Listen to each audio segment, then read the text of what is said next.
नमस्कार. आज आपण एका अशा सुंदर कवितेबद्दल बोलणार आहोत जी किशोरवयीन मुलं आणि त्यांचे पालक यांच्या नात्यावर एक वेगळाच प्रकाश टाकते.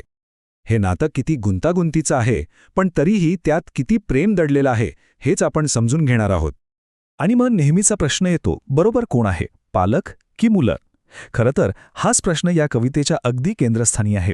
हाच तो प्रश्न आहे जो आपल्याला या नात्याकडे जरा जास्त खोलवर बघायला लावतो. तर या सततच्या मतभेदांचं मूळ नेमकं आहे तरी कुठे? या कवितेनुसार ते दडले जनरेशन गॅपमध्ये, म्हणजे पिढ्यांमधल्या अंतरामध्ये. चला तर मग ही संकल्पना नेमकी काय आहे ते आधी बघूया. जनरेशन गॅप म्हणजे काय? अगदी सोप्या भाषेत सांगायचं झालं तर ही तरुण आणि जुन्या पिढीच्या विचारांमधली एक नैसर्गिक तफावत आहे.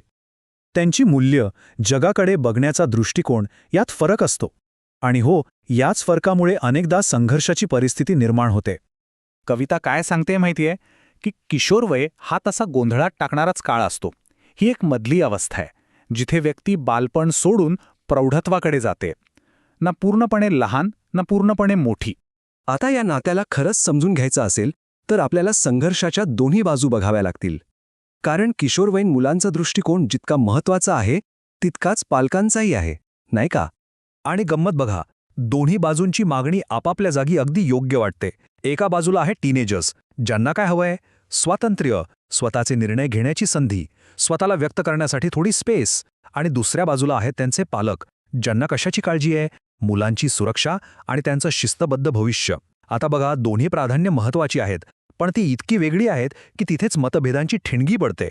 किशोरवयीन मुलांना असं वाटतं की आता ते मोठे झाले आहेत, त्यांना स्वतःचे निर्णय घेण्याचं स्वातंत्र्य हवं आहे, स्वतःची एक ओळख निर्माण करायची आहे, आपले विचार मोकळेपणाने मांडायचे आहेत, आणि सगळ्यात महत्त्वाचं, त्यांच्यावर विश्वास ठेवला जावा असं त्यांना वाटतं. आणि जेव्हा स्वातंत्र्याची ही गरज पूर्ण होत नाही तेव्हा त्यांच्या मनात एक प्रकारचा गोंधळ निर्माण होतो. आपल्याला कोणीच समजून घेत नाहीये किंवा आपल्याकडे सरळ दुर्लक्ष केलं जातंय, अशी एक भावना त्यांच्या मनात घर करू लागते. आता जरा पालकांच्या बाजूने विचार करूया. त्यांना आपल्या मुलांच्या भविष्याची प्रचंड काळजी असते आणि याच काळजीपोटी त्यांना असं वाटतं की मुलांना योग्य मार्गदर्शन आणि शिस्त मिळायलाच हवी, जेणेकरून त्यांचं भविष्य सुरक्षित राहील. ही कविता आपल्याला एक खूप महत्त्वाचं मूल्य शिकवते. या नात्यातला खरा प्रश्न कोण बरोबर आणि कोण चूक हा नाहीये. ही काही स्पर्धा नाहीये. मग खरी समस्या काय आहे? ती आहे संवादाचा अभाव. एकमेकांशी मन मोकळेपणाने न बोलल्यामुळेच गैरसमज वाढत जातात. आणि ही कविता आपल्याला ह्यावरच एक खूप सुंदर उपाय सुचवते. मग हे पिढ्यांमधलं अंतर कमी कसं करायचं? या नात्यात पुन्हा प्रेम आणि समजूतदारपणा कसा आणायचा? चला पाहूया ही कविता आपल्याला काय संदेश देते. उपाय खूप सोपा आहे, पण तितकाच प्रभावी. कविता म्हणते की पालकांनी काय करायला हवं, तर मुलांच्या बदलत्या भावना आणि त्यांच्या स्वातंत्र्याची गरज समजून घ्यायला हवी. आणि मुलांनी त्यांनी सुद्धा पालकांचा अनुभव आणि त्यांचं मार्गदर्शन याबद्दल आदर ठेवायला हवा. म्हणजे बघा, ही एक टू वे स्ट्रीट आहे. जबाबदारी दोघांची जी आहे. तर मग या कवितेतून आपण आपल्या आयुष्यासाठी काय शिकू शकतो? या कवितेचं सार आणि तिचं कायमस्वरूपी मूल्य काय आहे ते आता आपण पाहूया. या कवितेतली सगळ्यात सुंदर गोष्ट कोणती असेल तर ती ही आहे की हा सगळा संघर्ष काळजीच्या भावनेतूनच जन्माला येतो. पालक आणि मुलं दोन्ही बाजू एकमेकांची खूप काळजी करतात, पण त्यांची व्यक्त करण्याची पद्धत इतकी वेगळी असते की गैरसमज होतात.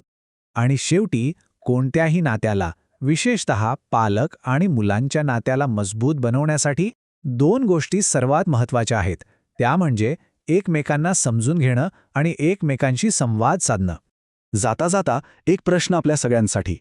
या कवितेतून प्रेरणा घेऊन असा कोणता एक संवाद आहे जो आज आपण साधला तर आपल्या आयुष्यातलं हे पिढ्यांमधलं अंतर कमी होऊ शकेल? यावर नक्की विचार करा.